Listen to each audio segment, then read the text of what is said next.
again, this is kind of a different POV. I'm using a different tripod for this. But basically, yeah, hi. We are back again with books. 2 book reviews in a row. That is not good for the algorithm or whatever. I mean, most of my algorithm depends on cross posting and going on Twitter like, yeah, I posted a new video. Hello to all the Twitter people here. I think there's few. Yeah. Yeah. And today, again, we are gonna be talking about something. A book I was excited to talk about because the next few in the line are not that I'm not excited about them, but they're just really repetitive, I guess. Like both, like the next 5 books are either really similar or are part of a series, and I'm gonna be talking about the series in like one video.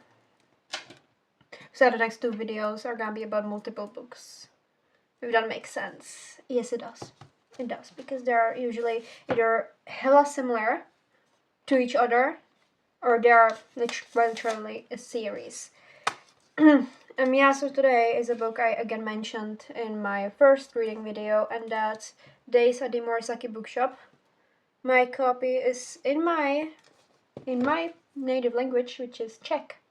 So that's nice, I guess. I mean, it was easier to read because this thing is short. This thing is tiny, it's fun, it's calm. And as I mentioned previously, this book taught me how to live. Because that's quite literally about the whole point of the book. Because the main female, I guess, main character basically, our main character, she's female, her name is Tatako, I believe. Takako, I believe that's her name. Sorry for any mispronunciation. Maybe that happens because this book happens to be Japanese, and this book is Japanese, basically Japanese literature. That got me into Japanese literature along with another certain media fandom called Bungo Stray Dogs. I'll get to that thing eventually, probably in a Dazai cosplay, as I know myself. Okay, whatever. But basically about the main story, and that is the man that Tatako happens to be with at the beginning of the book is a or that the man she happens to be seeing is quite an asshole, because they pull up to a dinner and bro goes like, hell yeah, I'm getting married. And no, that is not a proposal. Takako was his second woman, the other woman. So they kind of they just break up. Stop seeing each other, and Takako's, holy shit, that's a tongue twister, and her life falls apart. And there's depression, anxiety. I believe she was medicated for those before, which I can appreciate. I really appreciate her being medicated because I don't see that often. Yeah, but they kind of break up, stop talking to each other. They just, shit goes down. Her life goes down. She quit her job. She had a very stable job. I believe she was like that ideal Japanese, the good daughter, the other daughter, just the ideal kid you want, like stable job. Not really relationship wise, but like a stable job, stable life, boring life. She was so fucking weird about it. I believe that's why she was medicated. Hold on. Okay. Just purely because of how shit her life was. She was not alive, she was just roaming through. But yeah, speaking of family, she gets a call from an uncle that she has not seen in a long time that owns a bookshop called, I believe, morisaki. Yeah, called morisaki. It's like an old literature. It's both old and modern, but it's like strictly Japanese. And like Tadako and her uncle have not spoken in many years, and he calls her up like, hey, do you want to move to my place, because I know your life's shit and I haven't seen you in a while and I'm lonely. So she kind of moves in and she's bored, so she starts reading a lot, which was also my situation. That's how I got into reading, and that's the reason I started reading is so stupid.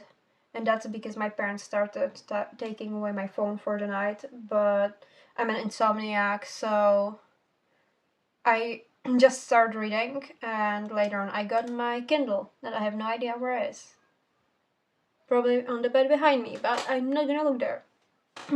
But basically, yeah. She starts reading and just falls in love with the reading.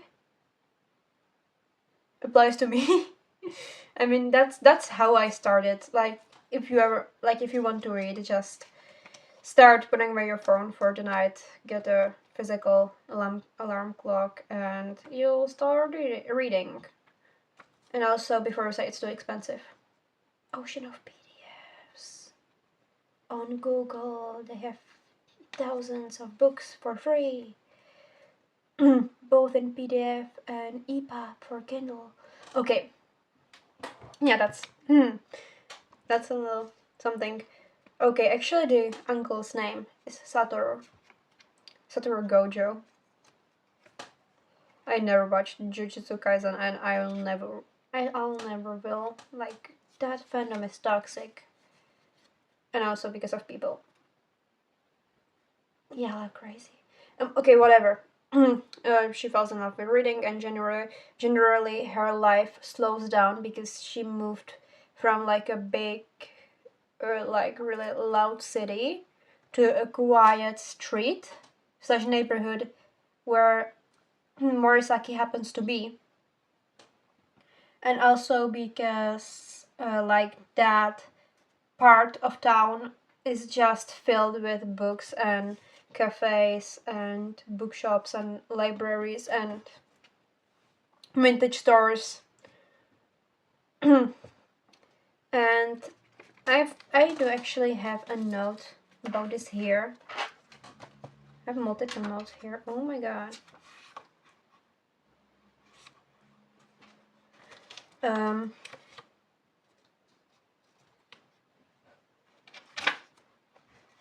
Basically, yeah, there's like on the page 41 of my copy. Basically, oh yeah, the street is called Jibojo. It's like really quiet and really slows down. And to be honest, my hometown where I live, it's not like tiny. I know a lot of people around here, and there's always something to do, but it's also like not ideal for teenagers, I'd say, because once you get involved here between teenagers,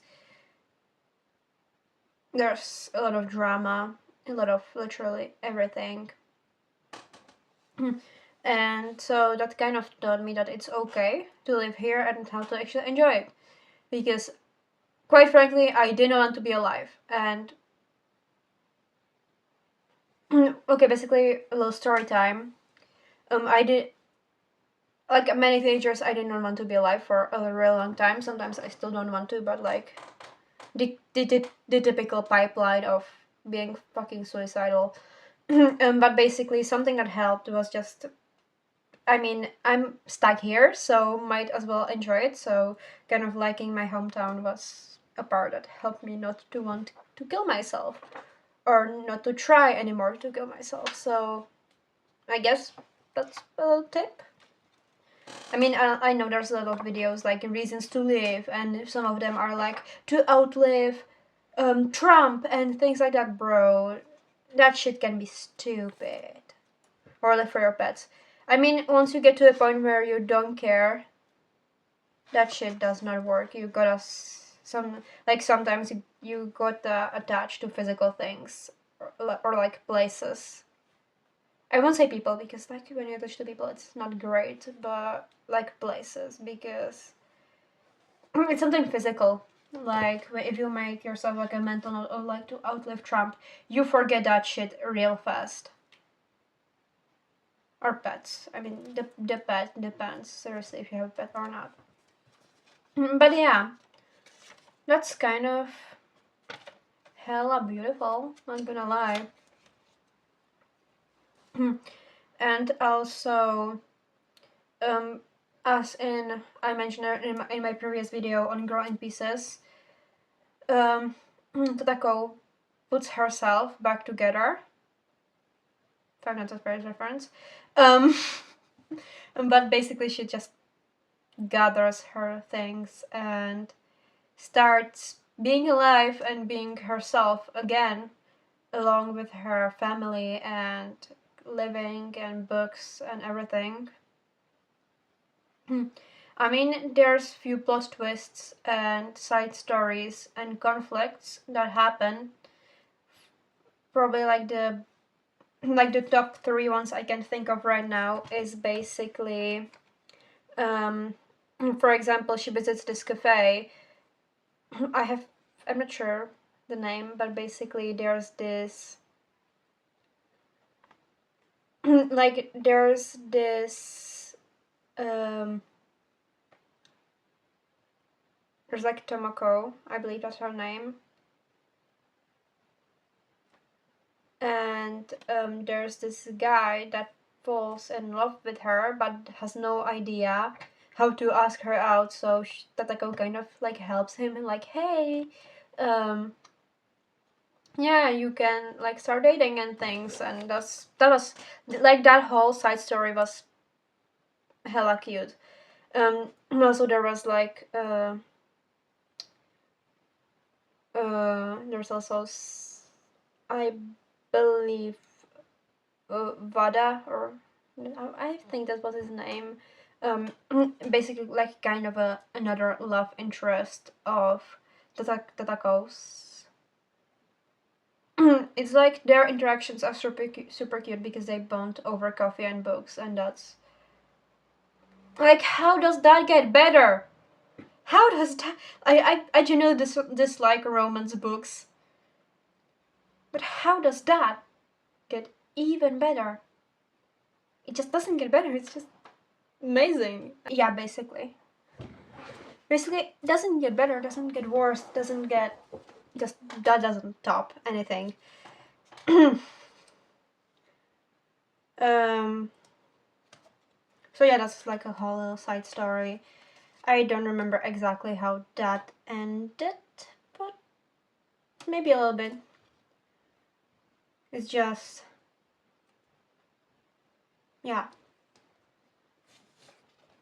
I don't think that it went anywhere. I know that he has a bigger role in the next book, but I did not read the next book. That's a mission for this summer, if I get around to it. And also another like the conflict that happened was that the uncle actually has a wife, or had a wife. I don't know if they're divorced, and she like disappeared, and then she came back. And when she came back, just like out of nowhere, basically like Mamako, I believe was the aunt, basically she took Tatako for a hike, and there she told her that she's ill. She has a sickness. I'm not sure if it was terminal. I just know that she has it, basically like sickness, and something that I admire is the aunt's like ability to be alive while being sick, because at first she disappeared because she was sick and then like got the diagnosis, so she kind of just packed up her stuff and went away. I believe she was traveling, and that's just I mean, you don't see it a lot, especially being a sick person. Like, it doesn't matter if you are chronically ill, terminally ill, or just mentally ill, or in a way both. For example, I keep turning around for eating disorders, but like both eating disorders, like those can be physical, those can be mental, mainly mental. But like seeing someone alive while being sick is just something you want to see, because mental illnesses are not something you can just snap your fingers at. Like, you live with it every day, and sometimes you want to do things but you can't, or you don't have the motivation because you think it's impossible. It is possible because I'm gradually sitting here and talking, and so is Ito Can Sleep, No Longer Human underscore 77, Dorian Bridges, of Herbs and Altars, and many more. Yeah. Like, you can do whatever if you want to. There's always a way. Yeah, but that's the storyline. I think she's gonna have a bigger role in the next book. And also there was like a confrontation to Hidaki, which was the engaged the engaged boyfriend at the beginning of the book. Once again, I believe that didn't go anywhere. Like, at least she's got like the heaviness of her chest, of her heart. Yeah, but the book ended on such a good note, and it's like, it's nothing climatical. It's about the journey. It's just like a little sweet book. I genuinely have nothing else to say about it. I'm just rambling around about like points of the story, and that's just because just not much to talk about except the little moments and the little story and the little points of the book, because it's about literally, the book is about little points and little joys of life. I mean, the books are joy of life, because in this day and age it improves your focus and generally makes you more smart. Books make you smart. That's literally that's my whole point. Like, I know that some people don't have the ability to read, but like, if you do, you are super cool. Like, reading makes you cool, it makes you smart. It's just, in a way, according to societal standards, you're a better person if you read. That's my point. Like, books are the joy of life. That's my little analogy. And anything, but like, in general, simple joys of life. Like, enjoy the everyday, and you'll be okay for longer. And generally, just try to love everything you do, because in the end, you have no one but yourself. Like, people will go away real fast. It depends on who you are, but like, nobody is gonna like stay for you, or like, at least when you agree to that, and you really love what you do and what you have access to, it's pretty easy and decent, and it's just probably the key point of life. Yeah, that's like for the whole review of the book. Also, I have a little memory about it. Like, once again, story time. My little memory is that I got this book last year in Prague, and like, it's been on my Pinterest. Like, I had like 5 pins on my Pinterest board about this book, and when I was in Prague with my family, and we were in like a really big bookstore, I was just like going through it, and I saw the other like more days at the Morisaki bookshop, and I was like, they gotta have the first one. Like, I don't believe they just have the second one, they don't have the first one.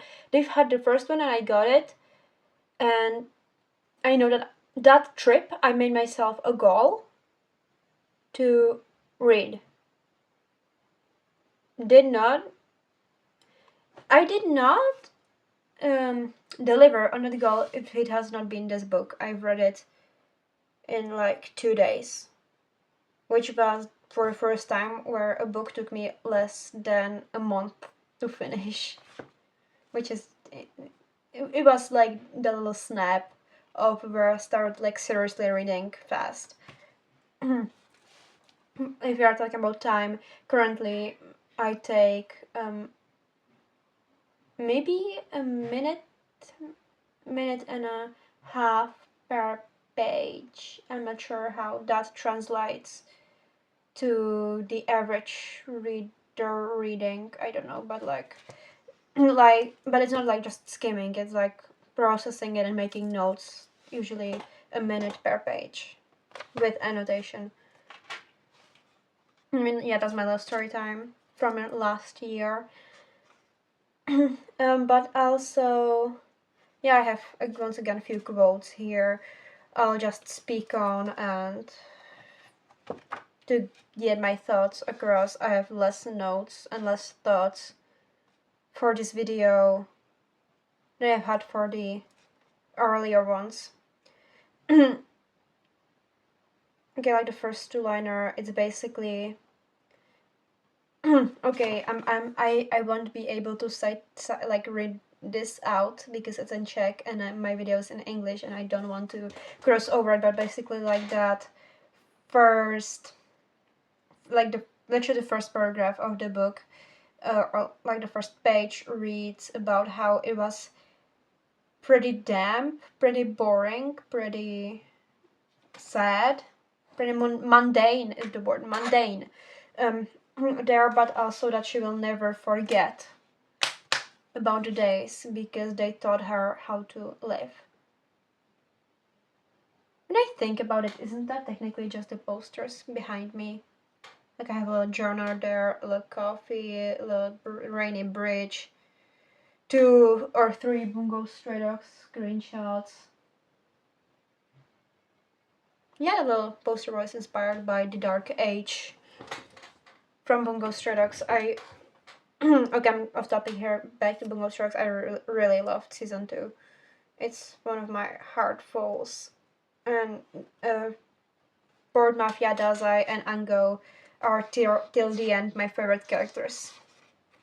Okay, but yeah, but enough of my little anime nerdy thing, drama, whatever.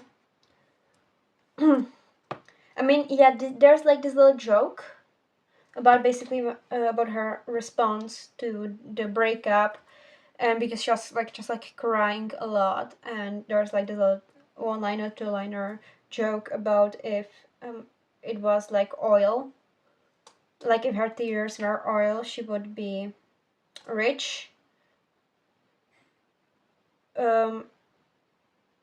But then she thought that, but then she started crying again. So that's just proves my point of how fucked up she was about it mentally. Again, like, I mean, love people, but also don't get too attached. That's the more shit part about life. Yeah, there's a little, again, 2 lines where the uncle speaks about